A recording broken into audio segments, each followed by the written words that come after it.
under iodometry. In the previous classes was what we discussed, what is permanganometry and what is dichrometry, and what are the types of reactions, and how can we perform a permanganometry and dichrometry titrations, and what are the precautions which we have to do. That and all which we discussed in the previous classes. So we have to discuss it for iodometry. In general, we can discuss it under iodometry in two types, iodimetry and iodometry. Iodimetry is nothing but if we use iodine gas as a reactant, then it is iodimetry. If iodine gas is liberated in the reaction, then it is iodometry. Whatever it may be, in general, if iodine is used in the reaction as a reactant, directly if we use iodine gas or indirectly if we use iodine in the form of a potassium iodide, both can be treated as iodometric titrations. So what are iodometric titrations? What are the reactions, oxidation and reduction reactions, which has to be performed in that iodometric titrations? In general, what are the compounds which we have to take it, how to perform, and what is the indicators which we have to use it, that and all which we have to discuss it under iodometric titrations. See, iodine titrations are another example of oxidation reduction. That is nothing but redox titration. So whatever the titrations where we have used iodine, that are one more example for redox titrations or oxidation reduction titrations. The normal reduction potential of iodine, that is iodine solid, when it reacts with or it absorbs 2 electrons, then it converts into iodide ion. I minus, this minus has to be in the top, not in the down. This must be, has to be in the up as a superscript, not a subscript, that is. Iodide ion, which has to be formed. The conversion of iodine as a solid into iodide ion, in that conversion, the redox potential, whatever may be the potential which has to be used, or the amount of EMF value which is generated in that reduction reaction is 0.54 volts, and iodine is much weaker oxidizing agent than potassium dichromate and potassium permanganate steric sulfate. So once again, iodine acts as an oxidizing agent. So that is nothing but it undergoes a reduction reaction. What is that reduction reaction? Means iodine as a solid which has to be converted into a iodide ion. That is nothing but a reduction reaction. So which is generally preferable as a reduction reaction. So it can act as an oxidizing agent. If you have to compare the oxidizing nature of iodine with potassium dichromate, potassium permanganate, and steric sulfate, iodine which is having a less oxidizing nature as compared to the remaining 3 subsets. But use of iodine, what are the main advantages? Why can we use, even though it is not a strong oxidizing agent, some of the reactions which we have to use it iodine instead of potassium dichromate or potassium permanganate or steric sulfate. Even whatever we discussed in the previous class, that is potassium dichromate, which is having less oxidizing nature as compared to the potassium permanganate. Even though it is having less, we are using potassium dichromate in some of the reactions. Why we have to use it? What are the main benefits if you use potassium dichromate as a oxidizing agent in dichrometric titrations, that which we discussed in the previous class? In the same way, even the iodine which is having a less oxidizing nature, compared to the remaining powerful oxidizing agents like potassium dichromate, potassium permanganate, and steric sulfate, why we have to use it iodine? What are the main advantages or plus points under iodine as an oxidizing agent, that which we have to see?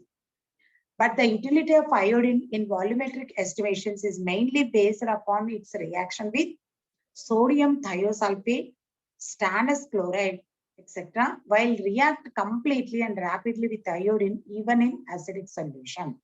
So basically, why we have to use it iodine in some of the compounds like sodium thiosulfate or stannous chloride essential, such a type of substances, they can completely react with iodine very rapidly. And the one more thing is reaction has to be completely taken place even in the acidic solution. Generally, whatever the compounds, that is either dichrometric or permanganometric titrations, actual reactions has to be performed in acidic medium, that is in presence of sulfuric acid, most of the cases which we have. So in general, in redox titrations, whether it is iodometry or permanganometry or dichrometry, basically the reaction has to be taken place in acidic medium.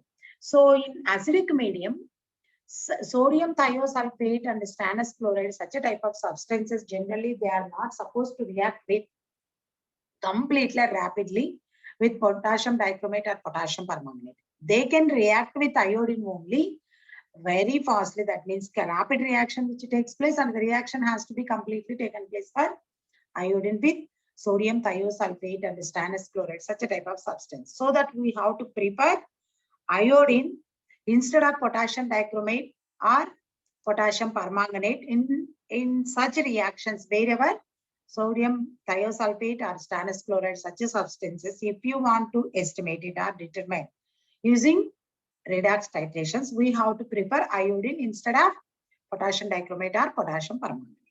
Okay, that is the reason why we have to use it. Because if they react with dichromate or permanganate, sodium thiosulfate completely won't react with that such a type of substances. Vishnu, what's the problem? Hello?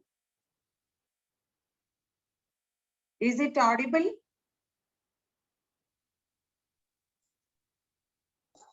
Yes, ma'am. Vishnu, he raised his hand. What's the problem? Is there any problem? No, ma'am. Okay. So in general, if sodium thiosulfate or stannous chloride, if any oxidizing agent, if we use it for to estimate thiosulfate or stannous chloride, that compound must be completely react with thiosulfate or stannous chloride. In general, as a powerful oxidizing agents like potassium permanganate or potassium dichromate, if we use it, they won't completely react with the sodium thiosulfate or stannous chloride. In general, that compounds are ready to react with weak oxidizing agent iodine.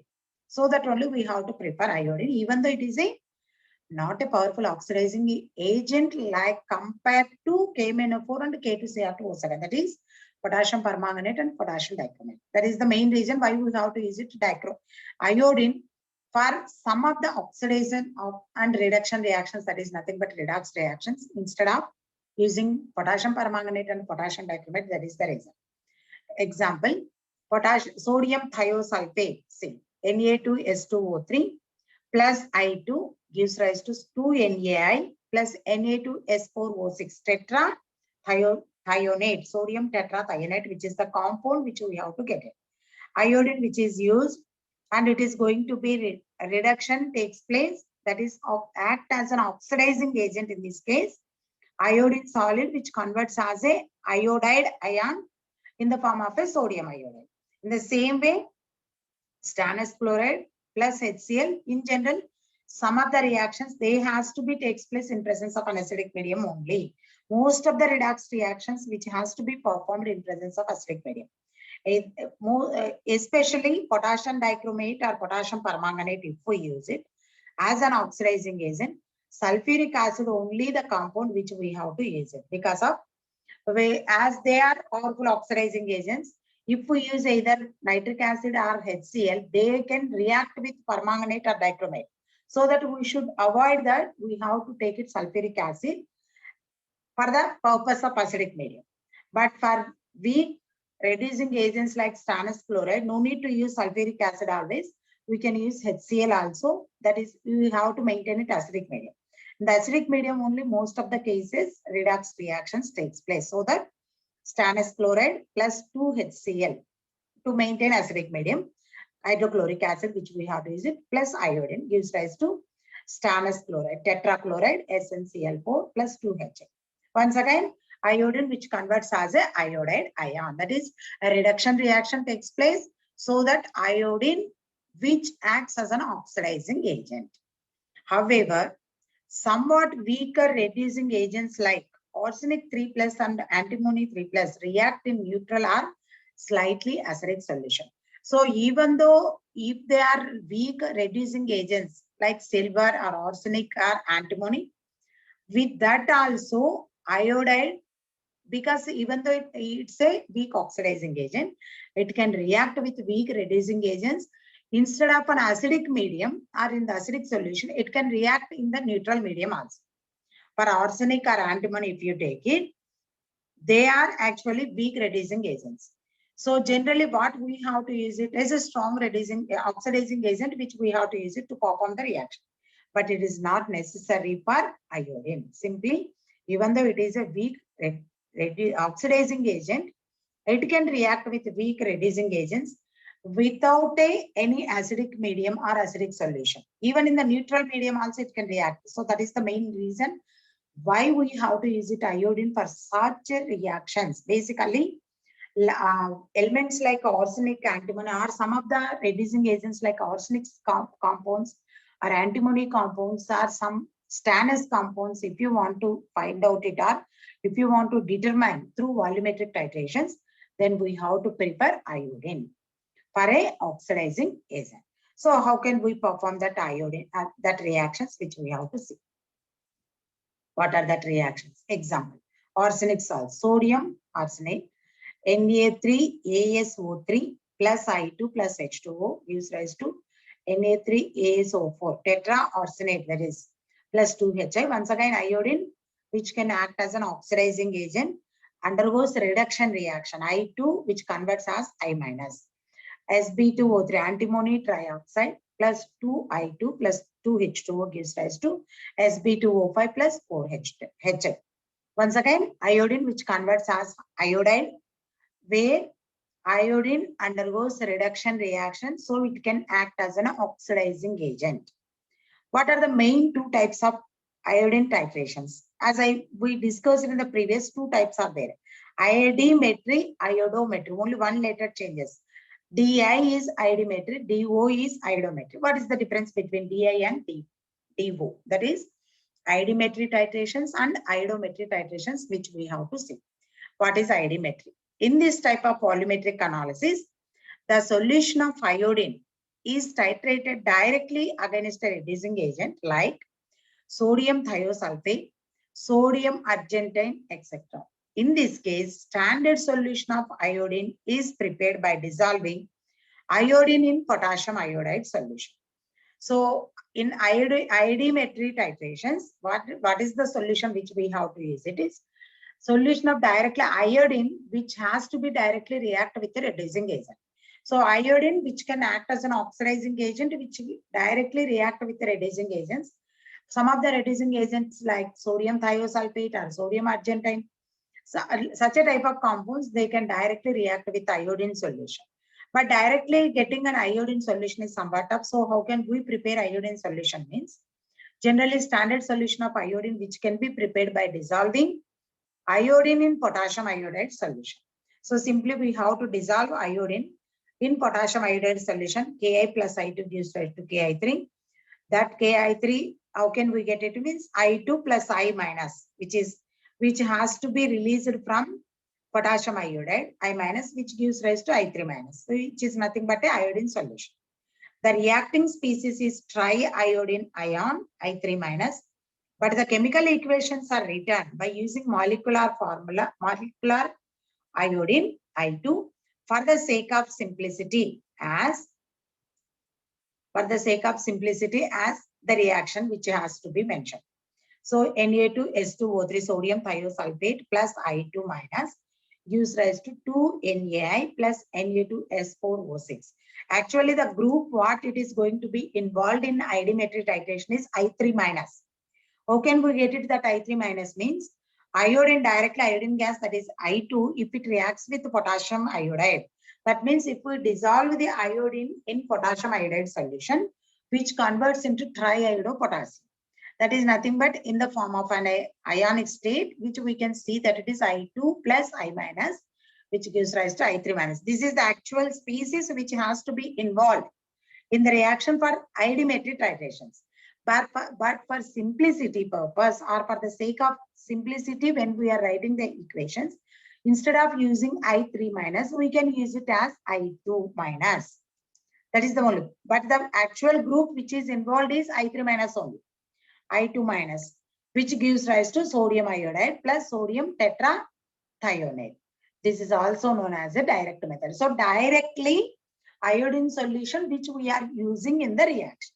That is nothing but direct method which we can call it as. So iodometry is nothing but direct method. Then what about iodometry? In this type of volumetric analysis, only the liberated iodine is estimated. This is also known as an indirect method.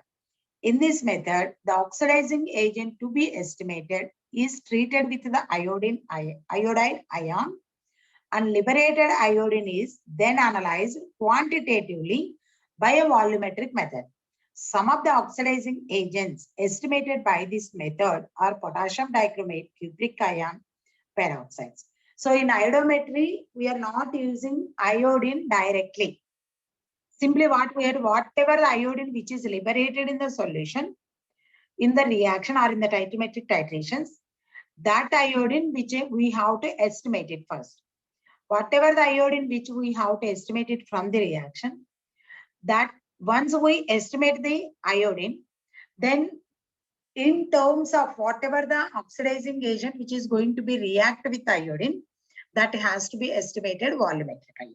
So direct iodine which is not going to be involved in the reaction, indirectly it is going to be estimated by using a ion, whatever you want to find out it quantitatively. So for example, if you, in general, we can estimate that using iodine indirectly. By estimating iodine indirectly, we can find out it's some type of ions like dichromate, cupric ions or peroxides, which we can be estimated using indirect method. That is indirect way we have to find out it the amount of iodine which is utilized in the quantitative titrations with the metal. First, we should find out it the iodine, how much it is going to be liberated. From that, we have to estimate it the ion. It's not directly, we are not going to be estimated the iodine. We are going to be estimated as a metal in terms of iodine only, so that it is an indirect method.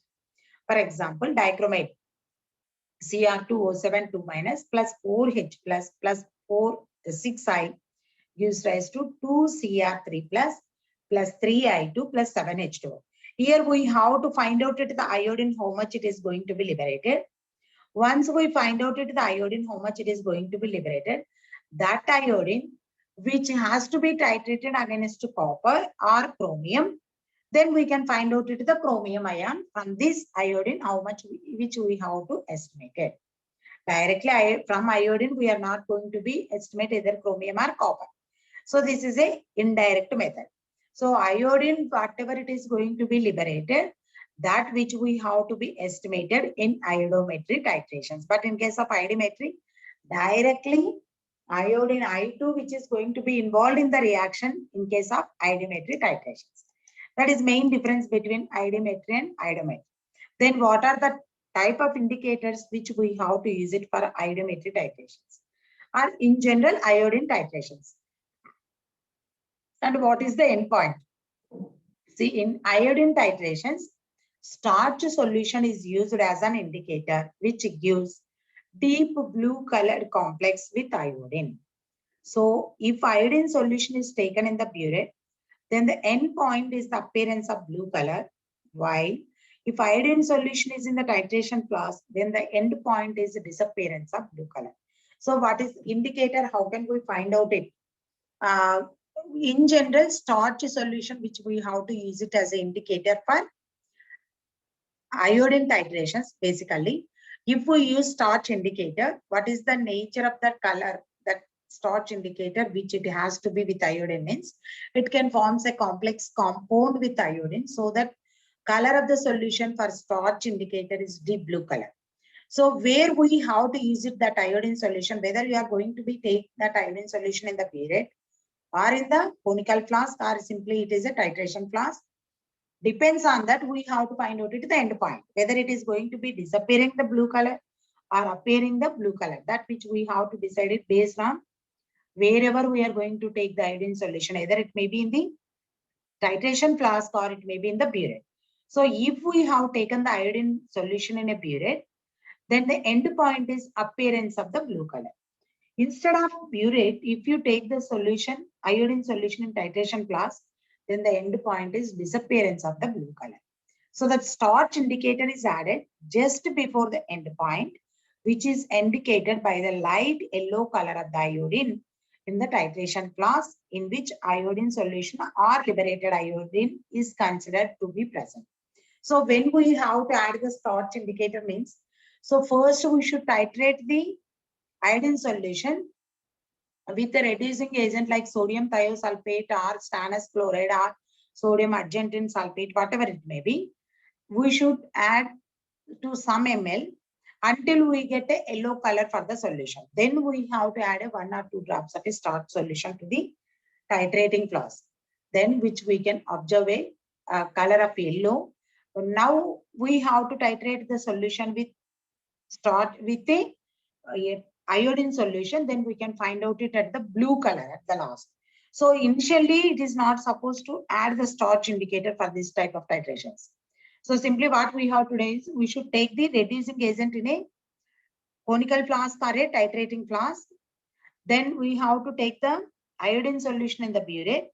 Simply we should titrate it without adding any indicator first. First 1 to 2 ml we have to add it. Whenever we observe a light yellow color in the solution, then we should add an indicator. This is the precaution which we have to take it for iodine solutions or to estimate the any compound using iodometry titrations. Whenever we observe light yellow color in the titrating flask, then we have to add a starch indicator to that flask, then titrate against iodine solution. That is the main thing which we have to remember. Then how can we prepare a starch solution? That is nothing but indicator what we have to use it for iodometry titrations. Weigh out about 1 gram of soluble starch. So starch generally which is soluble in hot water, simply we should weigh it around 1 gram of a starch. Make a paste of it with water in mortar and pour out the paste in about 100 ml of boiling distilled water and let it boil for 1 to 2 minutes. So what we have to do is simply we should make it as a paste with the water and then pour that paste into a 100 ml boiling distilled water. So it can be completely soluble in boiled distilled water. Heat that into up to around 1 to 2 minutes.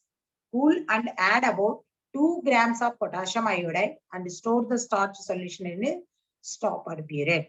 So that means what preparation of starch solution is, we have to maintain in a dark place generally. So why means whatever the iodine which is going to be liberated from. When we add potassium iodide, that iodine which we have to use as in the form of an indicator in starch solution.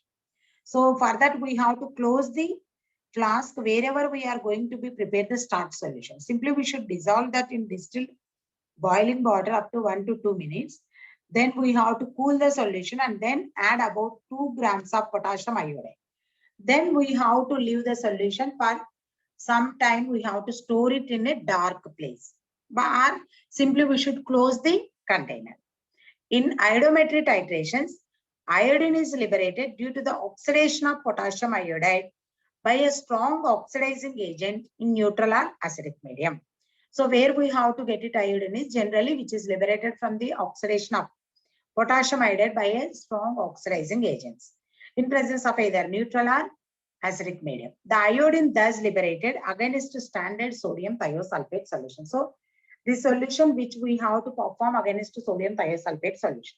So the iodine, whatever it is liberated from potassium iodide, that has to be titrated against sodium thiosulfate solution. So liberated iodine, how much it is going to be liberated from potassium iodide, that has to be find out it with titrating against sodium thiosulfate or stannous chloride. So liberated iodine, which we have to find out it from these iodometry titrations. So what are the main instructions which we have to take place for iodometric titrations? In general, for all volumetric titrations, you should have some precautionary measurements which we have to take. What are that instructions? First one, in iodometric titrations, the evaluation of iodine is a slow process. Therefore, sufficient time may be given for the complete reaction. So how much iodine which is going to be evolved from the reaction, which has to be taken place some time. it needs some time. That's the evaluation of or liberation of amount of iodine from potassium iodide. It's a slow process. So that we have to leave the solution for 1 to 2 minutes until it liberates completely, or until a reaction has to be completed. That is main thing which we have to. Next, fall of direct sunlight on the titration flask may be avoided. Direct sunlight, which we have to avoid it, so that we should keep the flask in a dark place or in a cupboard, simply in the laboratory. Keep the flask covered with watch glass, as iodine is volatile. To check the volatility, the solution must be distilled before titration. So what we have to is, if as the iodine, whatever it is liberated from potassium iodide, which is a volatile in nature, so it can be evolved very easily from the flask wherever we have to prepare it from iodine. So what we have to do, you should always cover the flask with a watch glass, because to avoid the evaporation or volatile nature of iodine basically. So whether it is volatile or complete solution, whatever it is going to be converted as iodine, that which we have to check it or distill it when we start the titration. Before titration, we have to distill the solution. Addition of sodium bicarbonate is recommended into the flask to prevent the oxidation of hydrogen iodide by atmospheric oxygen. So in general, when we are going to prepare iodine by simply treating potassium iodide, so if we add sodium bicarbonate to that flask, it prevents whatever the iodine which is formed from the reaction, which directly reacts with, it can undergo the oxidation reaction with oxygen, whatever it is present in the atmosphere. So to avoid that oxidation reaction, simply we have to use it sodium bicarbonate in the iodometric titrations. That is main basic thing which we have to remember for the iodometric titrations. Procedure for iodometric titration is similar with the KMnO4 or potassium dichromate solute titrations. Permanganometry or dichrometry titrations, how can we perform? Simply we should take a permanganate in a burette and the reducing agent in a conical flask like ferrous sulfate or oxalates. We have to add an indicator. Then simply titrate it. For KMnO4, no need to add indicator because it's a self-indicator. And for potassium dichromate, what we have to do is simply we should add diphenylamine indicator, potassium dichromate, which we have to take it in a burette, which is having orange color, and then reducing agent, we have to take it in a conical flask. Titrate against with any ferrous salt or oxalate salt, that is nothing but a reducing agents. Same way which we can perform for iodometric titrations also. Sodium thiosulfate or stannous chloride, such a type of substances which we have to take it in a titrating flask. And then we should fill the potassium iodide solution in a burette. Simply we should add a indicator, then titrate against with either sodium thiosulfate or stannous chloride. Find out it is the disappearance of blue color, which is nothing but an end point for iodometric titrations when we use torch as an indicator. So the process is same. We should find out it is 3 values, concurrent values. If any 2 matches, that is the final volume of iodine or iodine solution, how much it is utilized to titrate for sodium thiosulfate, which we have to find out it. Once we know the volume, simply we have to calculate the molarity of the iodine solution, that is using M1V1 by N1 equal to M2V2 by N2 formula. Once we know the concentration, that is in terms of a molarity, then we have to find out the weight of the substance present in either 1 liter or 500 ml or 250 ml, which is possible to find out at any ml of the solution using that. Simply multiply the molar substance. If you want to find out the weight of the substance present in either 250 ml or 500 ml or 1 liter. For example, if I need 250 ml amount of substance which is present in 250 ml of the solution, then what I have to do is simply I have to multiply the molarity into molecular weight of the substance, that is sodium thiosulfate, into 1000 by 250, simply which we have to use it, which gives to amount of substance sodium thiosulfate which is present in 250 ml of the standard flask, which we can find out. The same thing which we repeatedly discussed in the previous classes, that is for permanganometric titrations and dichrometric titrations. So same way we can perform for iodometric titrations, which is also included in your second sem practical. Estimation of sodium thiosulfate using iodine solution. That is, it's also included in the syllabus as it in the practical, so that which is included in the theory also. So the process or the procedure of performing titration is almost all same. The only thing is what is the titrant and what is the titrant. What is the type of solution which we have to take it in a conical flask or titrating flask, and what type of solution which we have to take it in a burette, and what is the indicator which we have to use it, and what is the end point. That is the main difference which we have to remember in case of titrations, whatever may be the titrations, either that is redox titrations, basically permanganometry or dichrometry or iodometry. Then next one is complexometric titration. The only agent which we can use it as a complexing agent is EDTA. Ethylene diamine tetraacetic acid is the form, that is expansion for EDTA. So what is complexometric titrations and what are the main conditions for complexometric titrations? See. Introduction and conditions for complexation reactions. Complexometric titrations are those in which a metal ion reacts with a ligand to form soluble complex. So metal which can reacts with a ligand. Ligand is nothing but it's a species which is ready to donate a pair of electron to the metal. So with that, a complex structure, a soluble complex which we can expect it. However, one of the two reactants are used as a titrant. If the titrations involve the formation of a soluble chelate, it is also called chelatometric titrations. Chelate is nothing but it's a compound which is having with a coordinate covalent bond by linking with a metal and ligand. That is nothing but a chelate.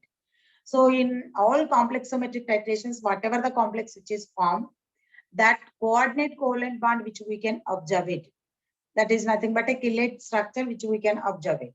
So whether it may be a EDTA or any other agent, whatever it is used for to estimate complexometric titrations, generally they are ready to form a complex compound with the EDTA in general.